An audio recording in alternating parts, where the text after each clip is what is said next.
നിനക്ക് എന്റെ അനിയത്തിലോട്ട് തുറന്നോടാ. വെള്ള കുപ്പായം വെള്ളം ഉടുപ്പിട്ടോണ്ട് വന്ന് ഇവിടെ കോപ്പറം കാണിക്കല്ലേടാ നീ.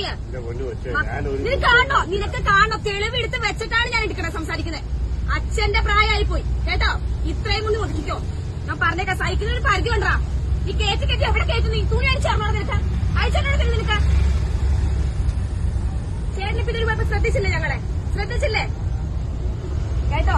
ഏത് പബ്ലിക് ഫോം ആയാലും ഒരു സംസാരിക്കണമെങ്കിൽ പെണ്ണുങ്ങൾ വെറും ഊച്ചാലികളായി പോകും കേട്ടോടാ. നീ എന്താ വിചാരിച്ചേ? വെറുതെ വീട്ടിൽ അഴിച്ചു വിട്ടേക്കുവാണെന്നോ? തന്റെ ഉണ്ടായിട്ടല്ലേ എഴുത്താദ്യം പോണത്? വൈകുന്നൊരു പരിധിയുണ്ട്. കുറെ നേരായി കൈ മെത്തയാണോ അവിടെ വെക്കാനായിട്ട്? മെത്തയാണോ? നിന്റെ അമ്മയ്ക്കുണ്ടോ? മെത്തയുണ്ടോ നിന്റെ അമ്മയ്ക്ക്? അതിന്റെ ഭാര്യയ്ക്കുണ്ടല്ലോ. നീ ഓരോരുത്തരെ കെട്ടി വീട്ടിൽ കൊണ്ട് വെച്ചിട്ടുണ്ടല്ലോ. ഉണ്ടാവും ചെല്ല്. അല്ലെങ്കിൽ ഉഴിപ്പിക്ക് ചെല്ല് മെത്ത. സൈക്കിളിനൊരു പരിധിയുണ്ട് മോനെ. അത് തള്ളയായാലും തന്തയാണെങ്കിലും. എന്ത് സോറി കാണിച്ചിട്ട് സോറി വയ്ക്കുന്നോ?